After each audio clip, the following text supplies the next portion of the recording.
Destroy it. Gideon! Where am I?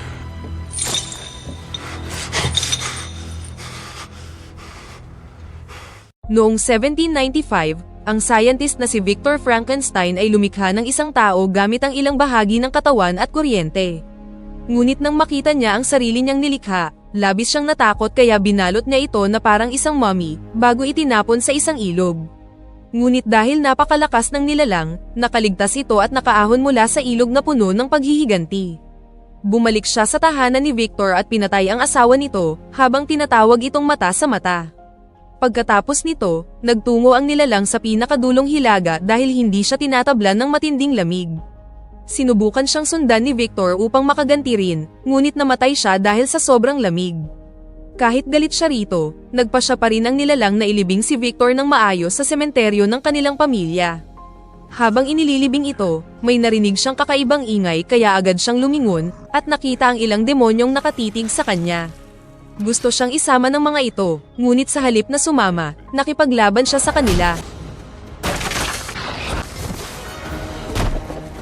Desperadong iligtas ang sarili, kinuha niya ang isang lapid ang may kakaibang simbolo at itinusok yun sa demonyo, dahilan upang bigla itong magliyab at matupok. Sa sandaling yun, isang batong gargoyle ang tumingin sa kanyang direksyon na nagpapakitang buhay ito. Sunod-sunod na ring gumalaw ang iba pang mga gargoyle habang ipinagpapatuloy ng nilalang ang pakikipaglaban sa mga demonyo. Gayunpaman, hindi siya pinatay ng demonyo dahil sinabi nitong kailangan siyang madala ng buhay sa isang demonyo na nagngangalang Nabirius. Bigla namang dumating ang mga gargoyle at nagsimulang lipulin ang mga demonyo gamit ang kanilang mga banal na sandata na naging dahilan upang magliyab ang mga ito. Pagkatapos nito, ang gargoyle na sina Ophir at Keziah ay nagbalik sa anyong tao at sinuri ang nilalang na inisip na espesyal siya dahil nagawa niyang mabuhay matapos atakihin ng mga demonyo. Sinuri ni Ophir ang hindi pa tapos na libingan at nakita niya ang bangkay ni Victor kasama ang kanyang journal. Makalipas ang ilang sandali, nagising ang nilalang na nakagapos sa sahig sa isang kakaibang silid kasama sina Ophir at Keziah. Ilang sandali pa, dumating ang reyna ng mga gargoyle na si Leonor, kasama ang kanyang bantay na si Gideon, na agad na iginiit na dapat nang patayin ang nilalang. Sinubukan ng nilalang na kumawala sa kanyang pagkakagapos, kaya pinatigil siya ni Keziah at Ophir sa pamamagitan ng pagtutok ng kanilang mga punyal.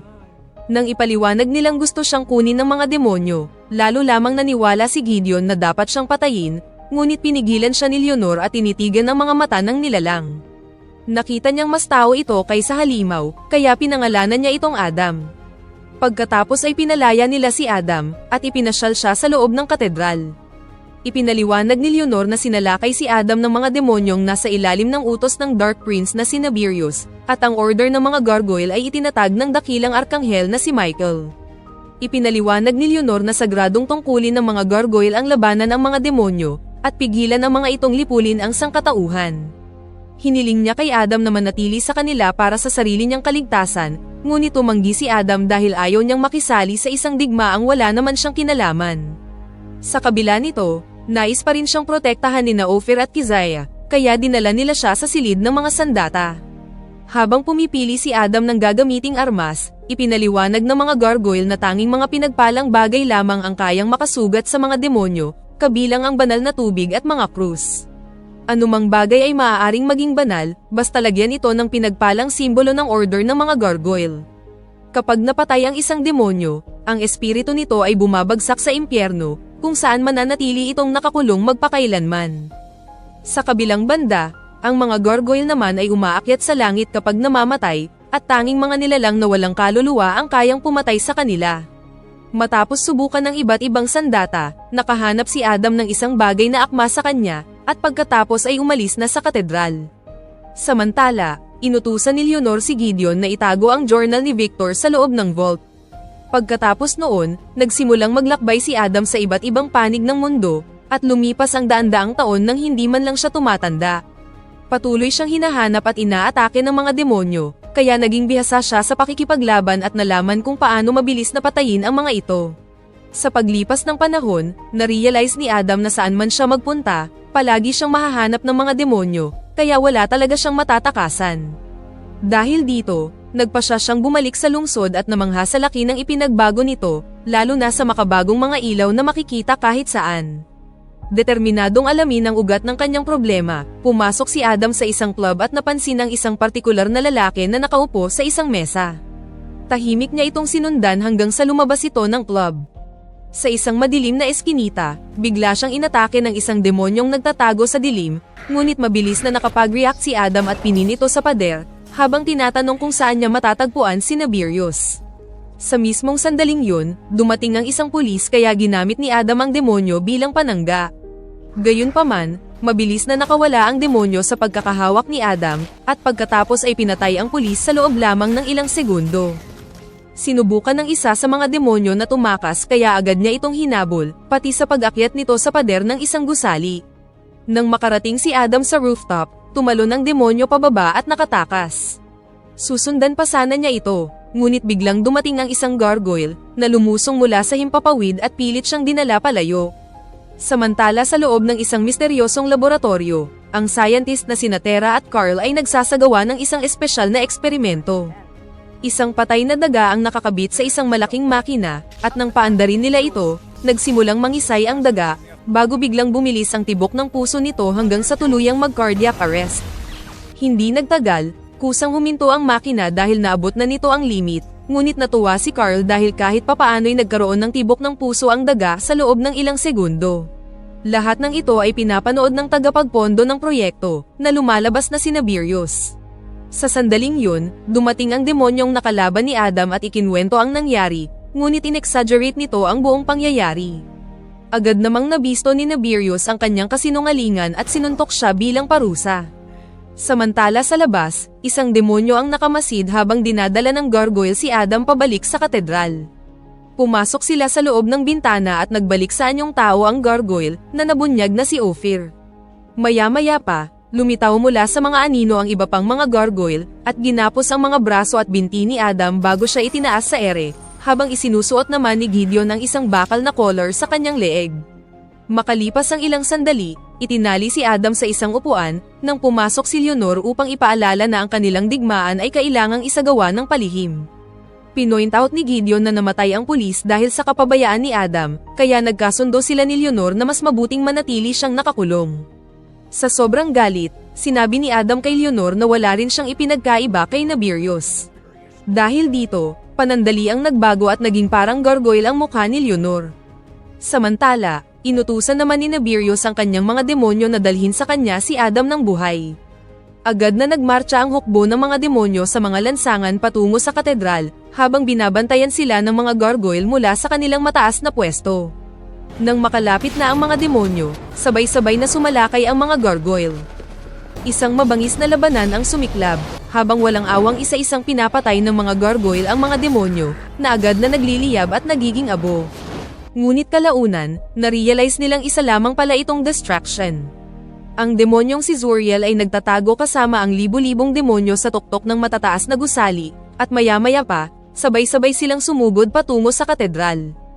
Hindi nagtagal, nagsimulang madaig ang mga gargoyle at isa-isa ring napatay, habang makikita ang bughaw na liwanag na umaakyat sa langit kasabay ng pag-akyat ng kanilang mga katawan. Inutusan ni Gideon sina Ophir at Keziah na tiyaking ligtas si Adam, bago niya pinagsama ang kanyang 3 sandata upang makabuo ng isang malaking battle axe, at hinarap ang mga demonyong pumapasok sa katedral.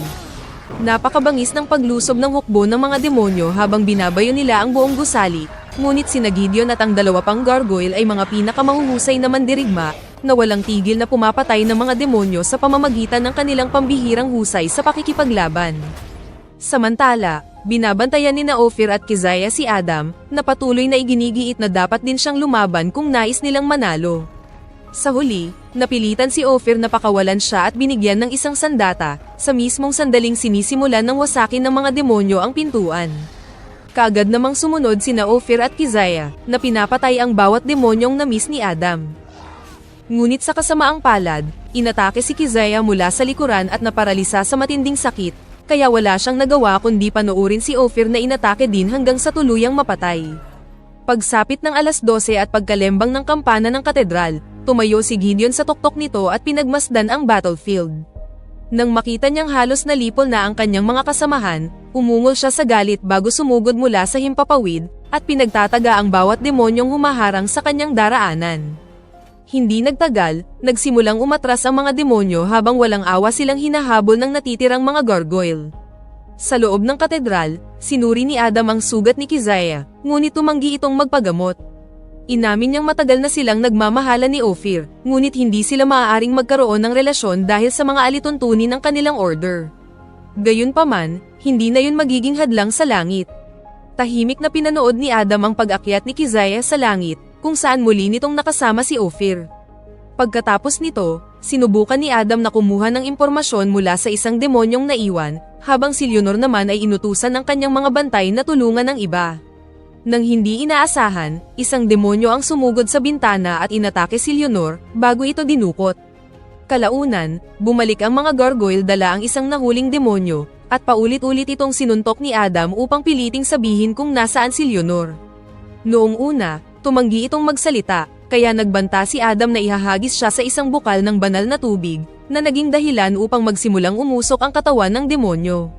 Sa pagiging desperado, ibinunyag ng demonyo na nais ni Zuriel na dalhin ni Gideon si Adam kapalit ng kalayaan ni Leonor. Nang bumalik si Gideon at malaman ang nangyari, nagmamadali siyang nagtungo sa vault, at hindi pinansin ang babala ng ibang gargoyle na labag sa kanilang mga alituntunin ang pagkuha ng anumang bagay mula roon. Kinuha ni Gideon ang journal ni Victor, at humingi ng kapatawaran sa Diyos. Ilang sandali pa, dumating si Gideon sa gusali kung saan dinala ni Zuriel si Leonor. Dumating din si Adam, ngunit nagtago siya sa halip na magpakita. Habang unti-unting napupuno ng mga demonyo ang silid, inalok ni Gideon ang journal kapalit ng kanilang reyna, kahit patahasan siyang pinagbawalan ni Leonor na gawin yon. Ihinulog ang journal sa paanan ni Zuriel, at sa sandaling binitawan nito si Leonor upang pulutin ito, mabilis siyang sinunggaban ni Gideon at inilipad palabas sa butas ng kisame. Kasabay nito, lumundag si Adam at naghanda sa pakikipaglaban, kaya tumakas si Zuriel dala ang journal, habang sabay-sabay namang sinalakay ng mga demonyo si Adam. Gaya ng dati, isa itong napakadaling laban para kay Adam, bago hinabol si Zuriel, na sa sandaling yun ay dumating sa isa pang gusali at sumakay sa elevator gamit ang isang keycard. Agad namang pinatay ni Adam ang isang demonyong malapit doon at kinuha ang keycard nito upang maipagpatuloy ang pagtugis. Hindi nagtagal, natagpuan ni Zuriel si Nabirius at iniabot dito ang journal, habang sa kalapit na laboratorio naman ay nagsasagawa ng eksperimento ang scientist na si Malachi sa isang bangkay, sa pamamagitan ng pagguhit ng isang demonyong simbolo sa noo nito. Pagkaalis ni Zuriel at Nabirius, pumasok din si Adam sa lugar at nakita si Malachi bago niya sinilip ang silid sa likuran, kung saan nagulat siya nang madiskubre ang libu-libong bangkay na nakalagay sa mga kapsula at naghihintay na buhayin muli. Samantala, dinala ni Nabirius ang journal kina Carl at Tera. Habang binabasa ito ni Tera, nalaman niyang gumamit si Victor ng mga electric eel upang makalikha ng kuryenteng nagbigay buhay kay Adam. Dahil sa napakalakas na enerhiyang dumadaloy sa kanyang katawan, napakahirap siyang patayin. Patuloy namang palihim na gumagalaw si Adam hanggang sa marating niya ang observation room. Mula roon, nakita niya si Tera na hawak ang journal, kaya agad siyang tumalon papasok sa laboratorio at bumagsak mismo sa harapan ng babae. Kasabay ng pag-alingaw-ngaw ng alarma, agad na ibinigay ng takot na si Tera ang journal kay Adam. Hindi nagtagal, dumating din ang mga gwardya sa laboratorio kaya napaatras si Adam. Gayunpaman, pinigilan sila ni Nabirius at iniutos na huwag siyang atakihin, bago sinubukang hikayatin si Adam na sumali sa paghahanap ng mga kasagutan. Nang tangkain ni Nabirius na hawakan siya, mabilis na sinunggaban ni Adam ang kanyang kamay, dahilan upang biglang kumislap ang mga mata ni Nabirius. Agad namang sumugod si Zuriel upang ipagtanggol ang kanyang pinuno, kaya tumakas si Adam sa pamamagitan ng pagtalon sa bintana. Dahil sa lakas ng kanyang pagbagsak, nabasag niya ang lupa at bumagsak sa ibabaw ng isang umaandar na subway train. Pagkatapos ay umupo siya at nagsimulang basahin ang journal. Ngunit habang binabasa ang mga paliwanag ni Victor tungkol sa kanyang mga eksperimento, at muling nakita ang sarili niyang mukha sa journal, lalo lamang siyang nabalisa kaya bigla niya itong isinara.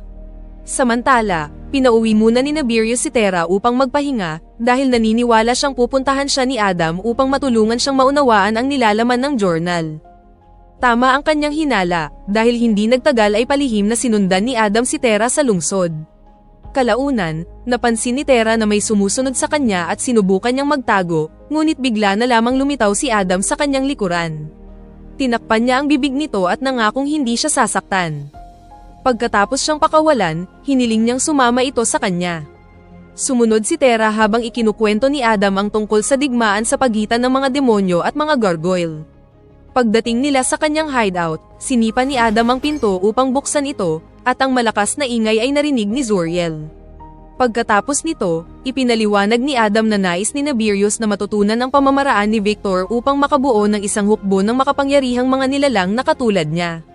Nahihirapan pa rin si Tera na paniwalaan ang kanyang mga sinasabi, ngunit sa mismong sandaling yun, dumating si Zuriel at ipinakita ang kanyang tunay na anyong demonyo, na nagpapatunay sa lahat ng sinabi ni Adam. Agad na sumiklab ang isang matinding labanan, at sa gitna ng bakbakan, nasipa si Adam papunta sa mga scaffolding. Sumugod si Zuriel papunta sa kanya at itinapat ang kanyang sandata sa leeg ni Adam. Inamin ni Adam na nakita niya ang libu-libong bangkay at iginiit na hinding-hindi nila makokontrol ang mga yun, ngunit ipinaliwanag ni Zuriel na balak nilang tawagin ang espiritu ng mga demonyo upang sapian ang mga ito. Madali lamang itong mangyayari dahil ang mga bangkay na yun ay walang kaluluwa, katulad ni Adam. Pagkatapos ay inagaw ni Zuriel ang journal at ipinahayag na dahil dito, hindi na nila kailangang panatilihing buhay si Adam. Ngunit bago pa makaatake si Zuriel, lumabas si Tera at nagkunwaring kailangan pa nila ng buhay si Adam upang magtagumpay ang eksperimento. Habang abala si Zuriel sa pakikinig sa kanyang paliwanag, palihim na naglabas si Adam ng nakatagong patalim at mabilis itong itinusok sa demonyo, dahilan upang magliyab at tuluyang matupok si Zuriel. Muntik nang madamay ang journal sa apoy, ngunit naagapan ito ni Tera sa tamang sandali.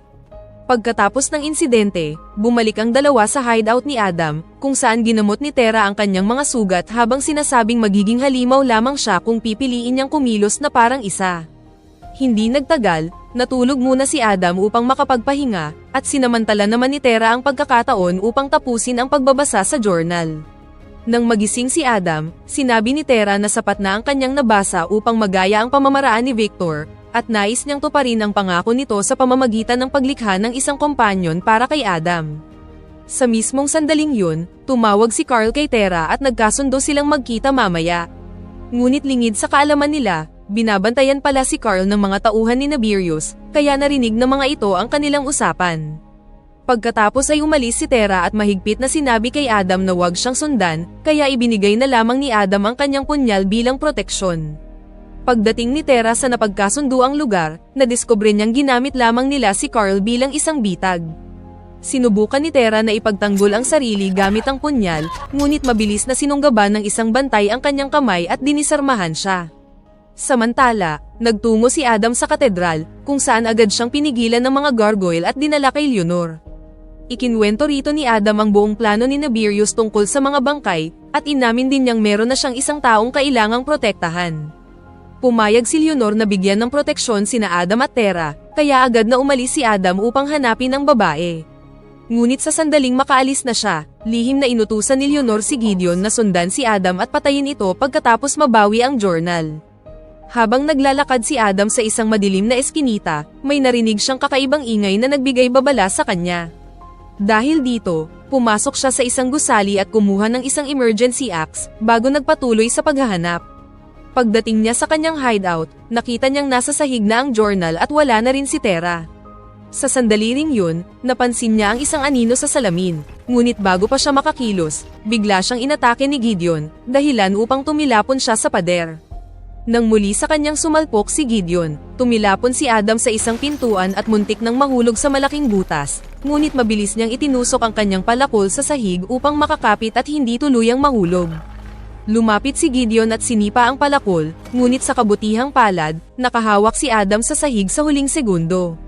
Habang umaakyat pabalik, hindi na niya makita si Gideon, na lumilipad na palapaikot sa gusali bago muling sumalpok sa kanya.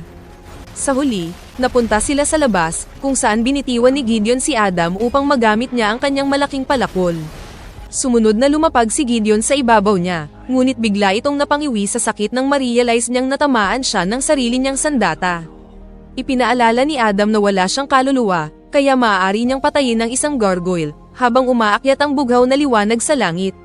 Nang makita ang bughaw na liwanag, agad na nagtungo sa lugar ang dalawang gargoyle, ngunit ang tanging nadatnan nila ay ang mga kasuotan ni Gideon, na agad nilang dinala kay Leonor. Samantala sa laboratorio, tumanggi si Terra na tulungan si Nabirius, kaya pinatay nito si Carl upang pilitin siyang makipagtulungan. Nang wala ng ibang choice, ikinabit ni Terra ang katawan ni Carl sa makina at ginamit ang bago niyang kaalaman upang simulan ang muling pagbuhay rito. Lihim namang ginagaya ni Malachi ang bawat hakbang ni Terra, habang binubuhay rin niya ang koleksyon ng mga bangkay. Dahan-dahang tumataas ang porsyentong ipinapakita sa monitor, na nangangahulugang matatagalan pa ang proseso. Samantala, natagpuan ni Adam ang punyal na nahulog ni Terra. Sa sobrang galit, itinapon niya ang journal sa apoy, bago siya nagtungo sa katedral. Pagdating doon, itinaas niya ang kanyang mga kamay upang makita siya ng mga gargoyle, saka siya tumalikod at naglakad palayo, na para bang sinasadya niyang tuksuhin ang mga ito na habulin siya. Agad namang sumunod sina Leonor at ang kanyang mga mandirigma, at nang sumugod ang isang gargoyle, sinuntok ito ni Adam ng malakas at bumagsak sa ibabaw ng isang sasakyan. Sa utos ni Leonor, mas maraming gargoyle ang nagsimulang lumipad upang habulin si Adam, kaya mabilis siyang tumakbo patungo sa laboratorio ni Nabirius. Nang makalapit ang isang gargoyle upang umatake, kumapit si Adam dito at pareho silang bumagsak sa gate ng pasilidad. Ang kanilang presensya ay agad na na-detect ng security, kaya isang malaking hukbo ng mga demonyo ang lumabas upang harangin sila. Isa-isang sinunog ni Adam ang mga ito habang na-realize naman ni Leonor na sadya silang dinala ni Adam sa lugar na yun. Nang tangkain ng isang bantay na atakihin si Adam, mabilis na sumisid ang isang gargoyle at dinala ito sa himpapawid upang doon ito patayin. Hindi nagtagal, sumali na rin sa labanan ang iba pang mga gargoyle at walang awang pinaslang ang mga demonyo, dahilan upang maging isang napakabangis na masaker ang buong bakbakan. Habang nakikita ni Leonor si Malachi na tumatakas mula sa isang lihim na lagusan, nakapasok naman si Adam sa laboratorio at hinarap si Nabirius, na tuluyang ipinakita ang kanyang tunay na anyong demonyo. Habang abala si Nabirius, sinubukan ni Terra na patayin ang makina, ngunit na-denied ang kanyang access. Nang mapansin ito ni Nabirius, sinunggaban niya si Terra at marahas siyang ihinagis patungo sa makinang naglalabas ng napakalakas na kuryente. Agad namang sinalo ni Adam si Terra, ngunit dahil dito, tumama ang sarili niyang katawan sa makina at nakuryente ng malakas. Samantala, si Leonor at ilan pang mga gargoyle ay nakapasok sa laboratorio ni Malachi, kung saan natagpuan nila ang libu-libong bangkay, at ang mga monitor na nagpapakita na ang reanimation process ay nasa 40% na. Kasabay nito, sinunggaban ni Nabirius si Adam at sinabing alam niyang matagal na nitong ninanais na magkaroon ng kaluluwa, kaya iginuhit niya ang isang demonic symbol sa noo ni Adam, at sinimulang tawagin ang mga espiritu mula sa impyerno. Samantala sa lihim na laboratorio, umabot na sa 72% ang proseso at nagsimula ng lumipad ang mga espiritu patungo sa mga bangkay, na isa-isang nagsimulang sumigaw. Agad na inutusan ni Leonor ang kanyang mga mandirigma na sirain ang lahat, kaya winasak nila ang mga makina at pinaghahampas ang mga bangkay. Samantala, isang espiritu ng demonyo ang umiwas sa lahat ng katawan at nagpatuloy sa paglipad paitaas hanggang sa marating nito si Adam, dahilan upang mapasigaw siya habang unti-unting binabalot ng maitim na espiritu. Binitiwan ni Nabirius si Adam at malugod siyang tinanggap bilang isang demonyo. Gayunpaman, dahan-dahang tumingala si Adam at pinunasan ang demonyong simbolo sa kanyang noo, na para bang hindi siya naapektuhan ng pagsapi. Ibig sabihin nito, si Adam talaga ay merong isang kaluluwa. Pagkatapos nito, dinampot ni Adam ang isang matulis na piraso ng bakal at inukit ang banal na simbolo ng mga gargoyle sa dibdib ni Nabirius, dahilan upang magliyab siya at tuluyang masunog. Dahil sa pagsabog, nagsimulang gumuho ang buong gusali. Habang nagsisipagliparan ang mga gargoyle upang makaligtas, agad namang nasalo ni Adam si Terra bago pa ito mahulog. Kasabay nito, lumabas din ang espiritu ni Nabirius na naging isang naglalagablab na bolang apoy, kaya agad itong sinalubong ni Leonor. Sa labas, pinanood ng mga gargoyle ang unti-unting paglubog ng buong gusali sa ilalim ng lupa. Isa sa kanila ang sumunod sa nagliliyab na espiritu at nasaksihang bumalik ito sa impyerno. Makalipas ang ilang sandali, lumabas si Leonor habang buhat sina Adam at Terra, at sinundan siya ng iba pang mga gargoyle. Pagbalik nila sa katedral, sinabi ni Leonor kay Adam na natagpuan na niya ang kanyang tunay na layunin. Mula noon, mas pinili ni Adam na ipaglaban ang sangkatauhan, at ginamit ang pangalan ng kanyang ama na si Frankenstein, at dito na nagtatapos ang pelikula. Pakipindot naman ang like button kung nagustuhan mo ang pelikula at kung hindi naman, pindutin mo ng 2 beses ang dislike button para lang makasiguro.